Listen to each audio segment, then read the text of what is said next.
Hi everyone, hope you're doing well from wherever you're watching this channel, depending on your time zone. Now, after Raila Odinga addressing a mammoth crowds at Kamkunji grounds, he laid down the 8 keynote ultimatum he has in this country. And you have gone through it. I don't want to repeat. Maybe if I repeat, I'll be repeating for the third time. So after those demands from Raila Odinga, because now it's very clear that we don't have a government, we do not have election, and therefore we are in a situation whereby moving forward, it is thus another problem. William Samoei Ruto decided to respond to Raila Odinga. And in his response, again, I have explained in the previous video. It's clear Ruto took it lightly that though in deep, you will feel that this is a man who's panicked. That Raila Odinga is looking for a handshake. They know him. He's doing the same thing he did with Moi, the same thing he did with Kibaki. But I remember Ruto was with Raila Odinga and was one who was pushing for maandamano and half mukate. And again, he did the same with Uhuru Kenyatta. We understand Ruto and Uhuru Kenyatta were in office for second term, courtesy of rigged election. And of course, the former CJ Maraga can tell you that indeed election was rigged. So, after the response from William Samoei Ruto, Professor Mutahi Ngunyi decided to react to that and give a piece of advice to William Samoei Ruto. And this is what Mutahi Ngunyi tweeted. Dear President Ruto, never fight with a man who has nothing to lose. Hustlers are like a pendulum. They will swing to the side that is anti-authority. Mark the word anti-authority. Do not take Kamkunji casually.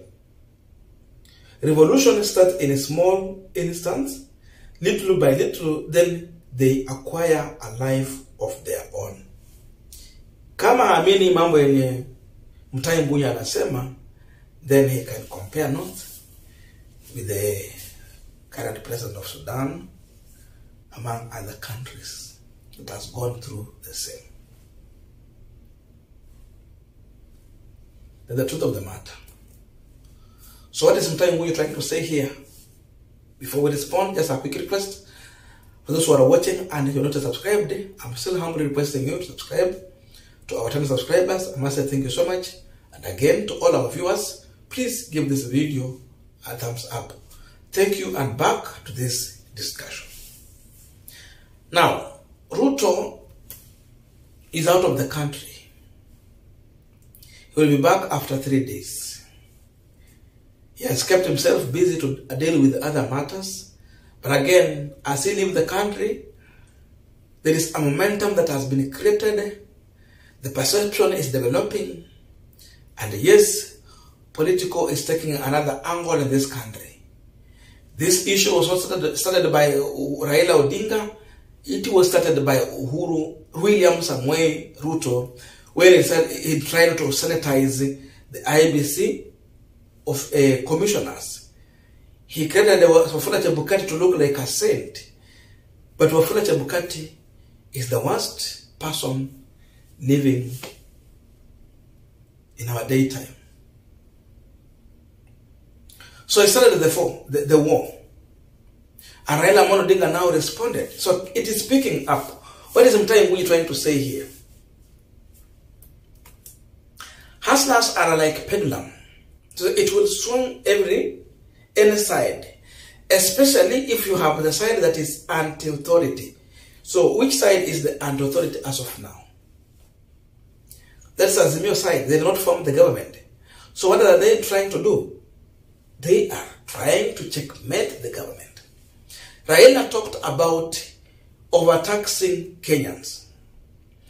As Raila Odinga was talking about overtaxing Kenyans, William Samoei Ruto was talking about KRA collecting more than they targeted.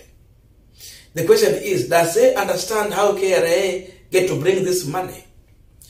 Because I have seen some people closing their business because of KRA overtaxing them. Just on a small mistake that they can negotiate and allow them to pay, they end up finding someone to a tune of 100,000. Yet when you check on the business they are running, it is just with a capital of maybe 100,000 or 200,000. Ukipea mtu fine ya 100,000 unamaanisha nini?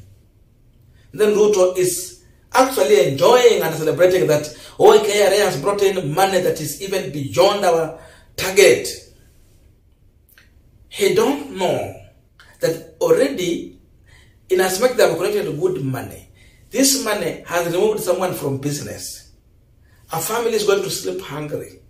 Someone is out of the stock. The question is, what about the next month and next year? Where will they collect taxes after removing people from the tax bracket with the impunity way of collecting taxes? So these people, if they get anyone who is anti-authority, who is against the issue of taxes, they are going to follow that person.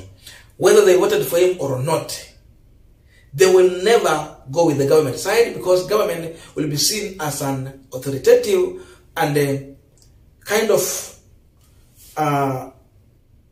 intimidation to the people. So because of this, many people are going to side with Raila Odinga when they will talk about reduced taxes. He talked about the issue of Kenya Power and Lightning, KPLC. He said that we have to rethink about the new tariffs.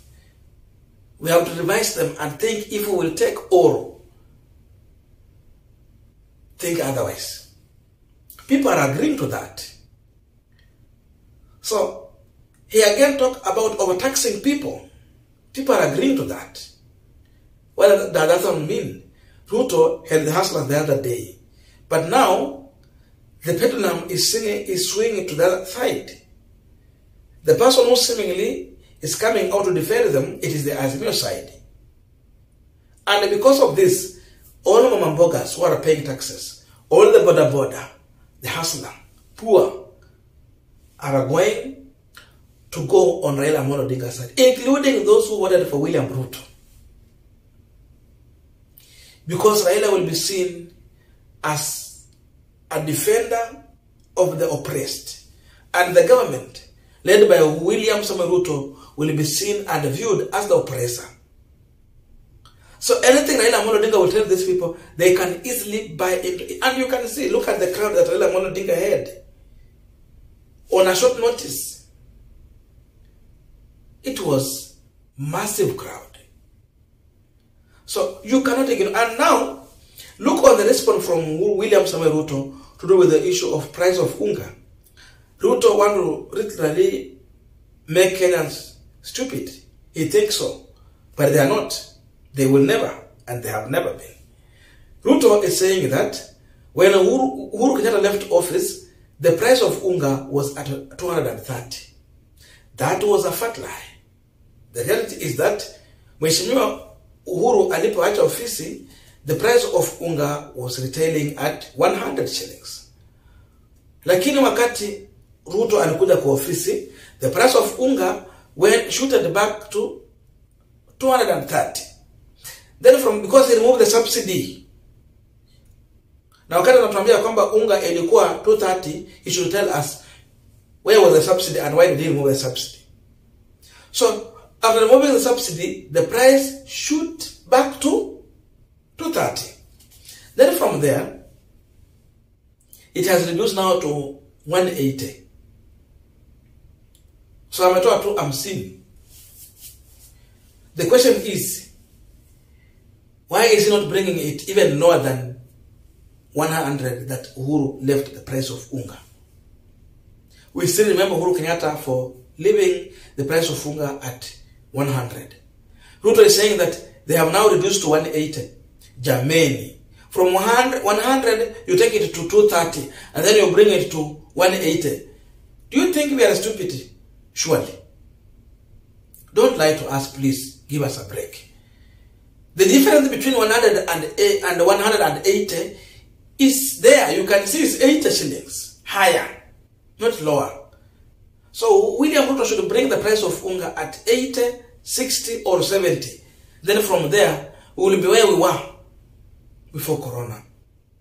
Then we can say, this government is getting it right. So because of such things, many people are going to buy into Raila and Odinga's move. They are going to side with him.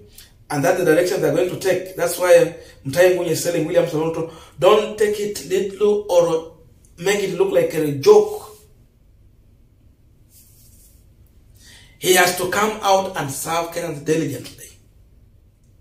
If not, revolution is emerging. Mutahi Ngunyi is telling Ruto to prepare for a revolution. And indeed he has to prepare because everything is stalled in this country. Nothing is working. Economy has refused totally because these people have no clue on how to revive the economy. They have no knowledge on how to jumpstart the economy. Even if they have people who are giving advice, still they're not buying into that advice. Look on education now. It is now becoming unbearable, expensive. Look on our health sector. Go and check the budget they put there. It is little because this is a devolved function. Literally everything is expensive in this country. Ruto is taking food out of this country to serve other nations, thinking that the country has enough, but people in Kenya are sleeping hungry. So, all these things, if this is the way it's going to go, revolution is inevitable. Thank you.